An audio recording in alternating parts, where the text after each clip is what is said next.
It makes sense. It's about time. That's great. Tell me about the Rock and Roll Hall of Fame. It's a great thing, you know. You should know how nice it is to get flowers. And I told myself I would because I never took the time when I was coming up.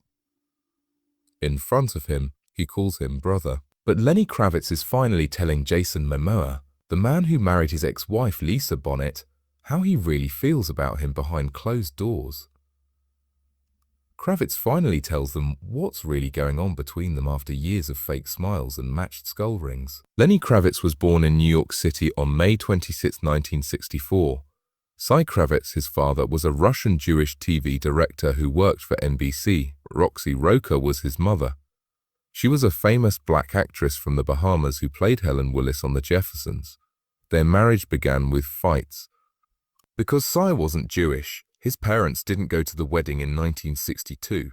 They didn't want their son to marry a black woman. Roxy took that stress head-on. She told Lenny right away that he was important in two different worlds. She also said that most people would only see him as black. Lenny grew up in two very different areas. He stayed with his parents in an Upper East Side apartment in Manhattan during the week. He visited his grandma Bessie in Bedford-Stuyvesant, Brooklyn, on the weekends. His name also meant something. Name? Leonard Kravitz, his uncle, died in the Korean War when he was 20 years old. Leonard was given the Medal of Honor after his death for saving his platoon. In 2011, Lenny learned that he was related to Al Roker, the weatherman for NBC. During a live show, they found out they were cousins. Lenny's family moved to Los Angeles when he was 10 years old. His mother had just gotten a big part on The Jeffersons, which meant that they had to start over in Hollywood. Everything changed when they moved. Lenny had already shown that he was good at singing. Slayer was good at singing. He played drums with pots and pans when he was 3 years old. That he wanted to be a singer when he was 5 years old. Duke Ellington, a famous jazz musician, played Happy Birthday for him at his party that same year. His dad was very involved in jazz and knew Miles Davis and Sarah Vaughan. Lenny saw the Jackson 5 play at Madison Square Garden when he was 6 years old. He said it was the best time of his life. His dad gave him a Yamaha acoustic guitar for his 7th birthday. His mother signed him up for guitar classes at the Harlem School of the Arts when he was 9 years old. He started singing in the California Boys Choir when he was 11 years old and did traditional music. He sang with the Metropolitan Opera at the Hollywood Bowl. The habits he picked up in those early years would shape his work. When he was in high school, Lenny joined the music group at Beverly Hills High. It wasn't like other schools. Nicolas Cage, Gina Gershon, Angelina Jolie/David Schwimmer, and Rob Reiner were all his peers. While Nicolas Cage was on stage, he played the drums in a school production of Oklahoma for Oklahoma. He also started a band called Wave around this time with Trace Devy, a friend. They did shows in their area and gained experience, but things at home weren't going well. The marriage of his parents was breaking down. In 1985, they got a divorce. Lenny began smoking pot when he was 11 years old, and he moved out when he was 15. He didn't want to depend on the ties his parents had. He wished to go his own way. After he graduated in 1982, he went after his singing dreams full-time. He turned down help from his parents and their friends in the business. He gave himself the stage name Romeo Blue. He had blue lenses in his eyes, which hurt and made them red. He said that Lenny Kravitz wasn't a cool enough name for music. He wished he was Prince or Ziggy Stardust. It cost him $5 a day to rent a Ford Pinto, and he had to work low-paying jobs to make ends meet. He did laundry, cleaned fish, and sold clothes and shoes.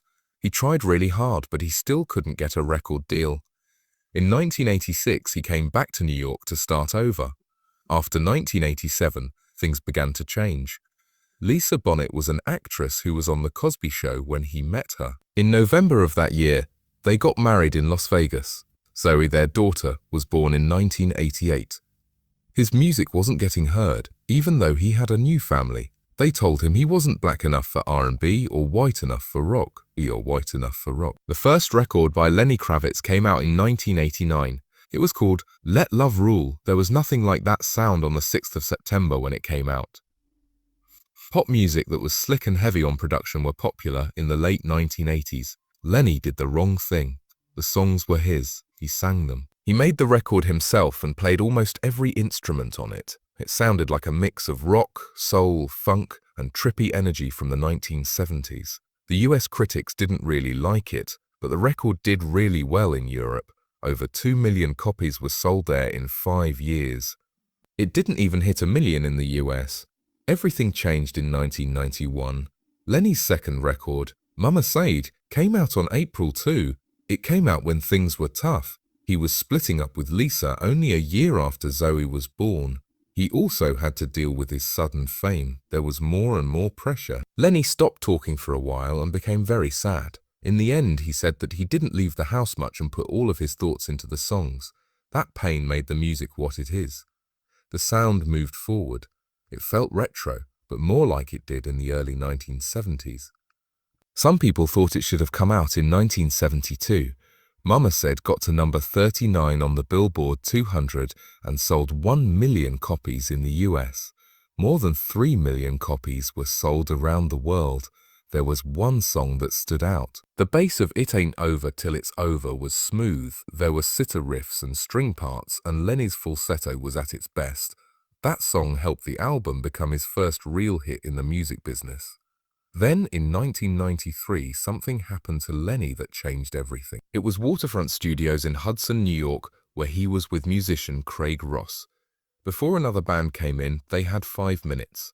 Outside the door, that band was already there. In that short time, Lenny and Craig made the song, Are You Gonna Go My Way? They didn't know it would become a track that made or broke their careers. The song came out on February 8, 1993. In Australia, it was number 1. And in the UK it was number 4.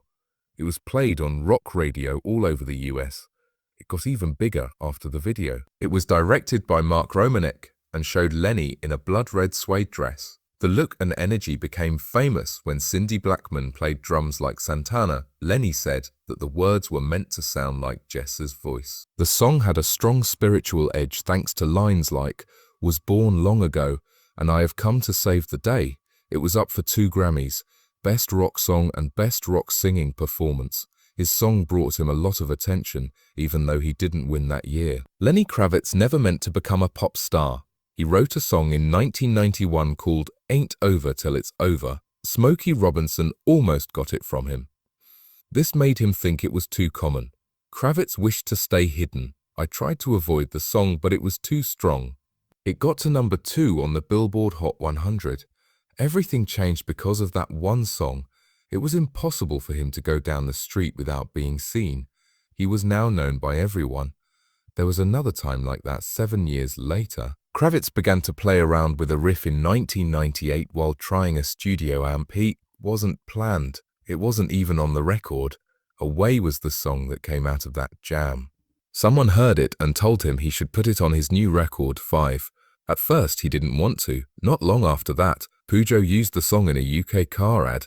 That ad made the song a huge hit in other countries. In Britain, it got to number 1. 5 suddenly had speed. It was first released on May 12, 1998. It didn't go well at first. There were mixed reviews. Some reviewers said it wasn't as good as his other work. Not many people bought it. When Fly Away Took Off, though, came back to life. It stayed in the top 200 of the Billboard 200 for 2 whole years. It had sold 2 million copies in the US by September 2, 1999. 2 times it was recognized as multi-platinum. His sound also changed with this record. Kravitz began working in the studio with computer tools. He had only used analog gear up until now. At this point, he was mixing new methods with old ones. It paid off to take the risk. It put him in the same league as Sly Stone and Curtis Mayfield, was taking more than just their sound. He was now a part of that talk. He put out Greatest Hits in 2000. It came out on October 24. It was the most popular record of his career, even though some people thought it came out too soon. 10 million copies were sold around the world. It sold 4,709,000 copies in the US alone and was certified 3 times platinum. By April 2001, it also sold 4 times as many copies in Canada and 3 times as many copies in Europe. It was a hit all over the world. There was only one new song on the record. That song was played again. It made it to number 4 on the Billboard Hot 100 and earned him another honor. It made it to number 2 on the Billboard's 200 and stayed there for more than 75 weeks. His old records were even forgotten by some fans, but they came back for him. The music was well known, new, retro, and up to date. More people than ever before heard that dance. It then got a string of Grammys. Kravitz won the award for Best Male Rock Singing Performance 4 years in a row from 1999 to 2002. It began in 1999 with Fly Away. Then in 2000, American Woman came out. Once more, it happened in 2001.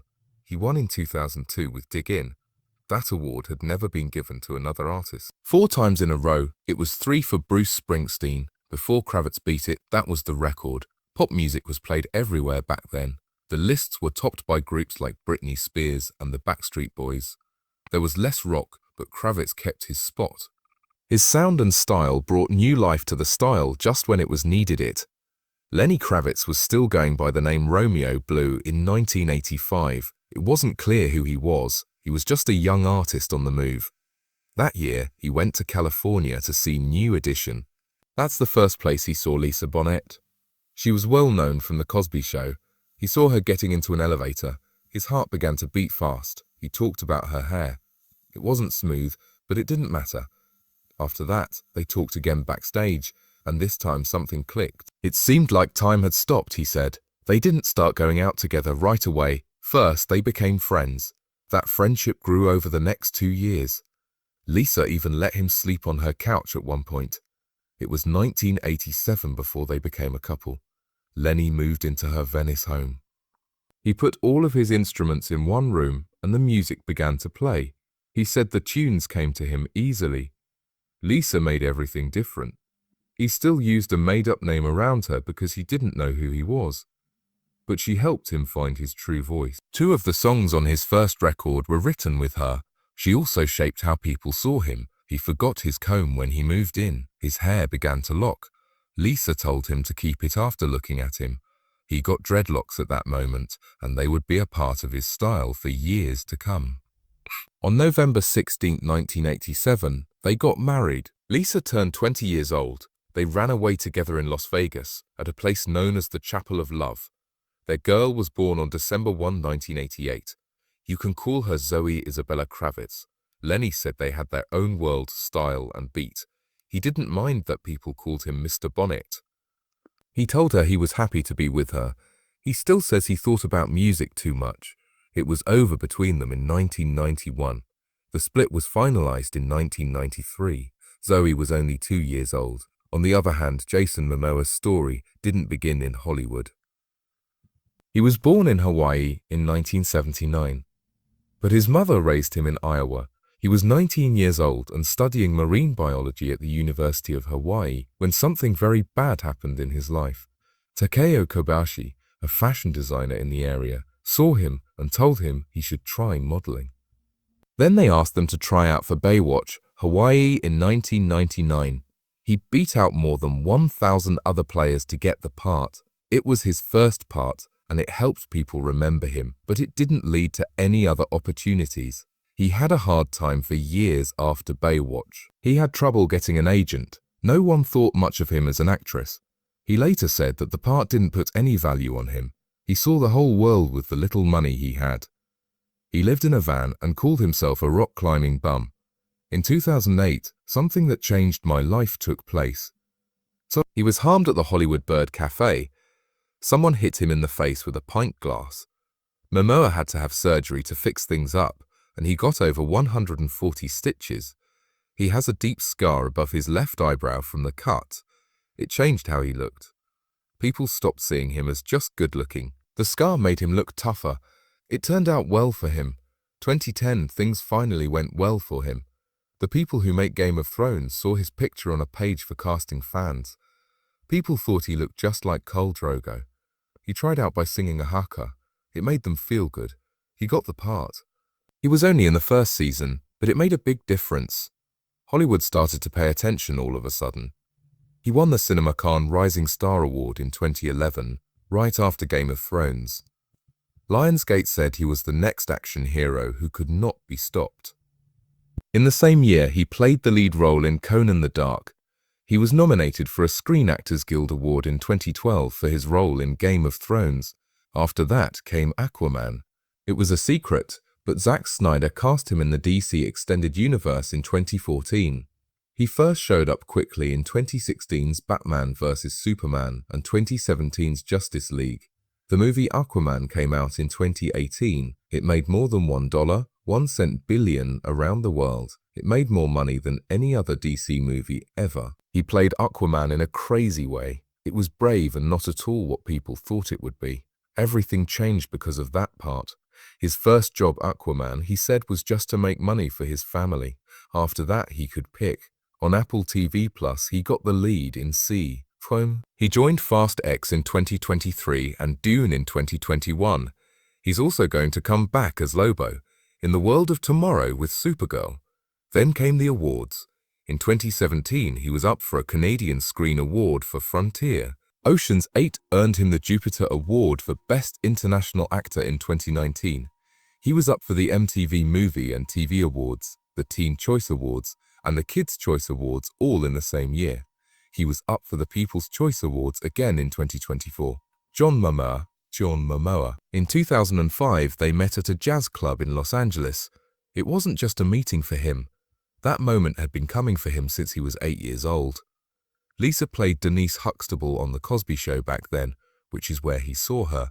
He liked her a lot for a long time. She had been separated from Lenny Kravitz since 1993 by the time they met, but most people didn't know that. Jason was already married when he met Lisa.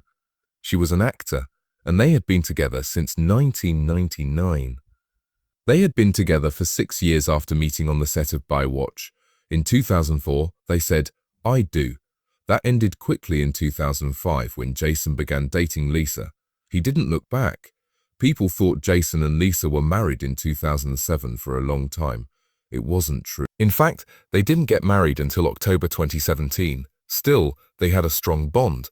Their first child, a girl named Lola Iolani, was born in July 2007.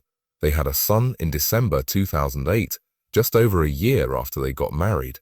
A man named Nakoa Wolf Manakopo Namakiha Momoa was his name. The names Jason picked were a tribute to his Hawaiian heritage. People knew the family because of their link and how much the kids looked like their parents. It was clear that Lola was Lisa. Jace's face and wild hair were on Nakoa Wolf.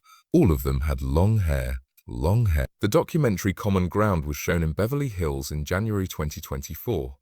Jason walked the red carpet with both of his kids. Lola, 16. Nicole Wolf was 15 years old. They stood there together and smiled. Jason still looked proud even though the split was over. The most interesting thing about Jason and Lisa's story was how close Jason became with Lisa's ex-husband. These two artists got along so well that they became good friends. A long time ago, Lenny called Jason a big teddy bear. In 2018, an artist named Leroy made them similar skull rings by hand. As kids, they called Lenny Uncle. In 2022, Zoe Kravitz played Batman. Lisa and Lenny were not able to go to the opening, so Jason took Lola and Nakoa Wolf. He told the press that he was there for Zoe because they were still family. Things had begun to change behind the scenes, though. Jason and Lisa said they were splitting up in January 2022. The people did not know that they had not been together since October 7, 2020. Lisa asked for a divorce in January 2024 after being married for 17 years. It went quickly. The deal was settled the next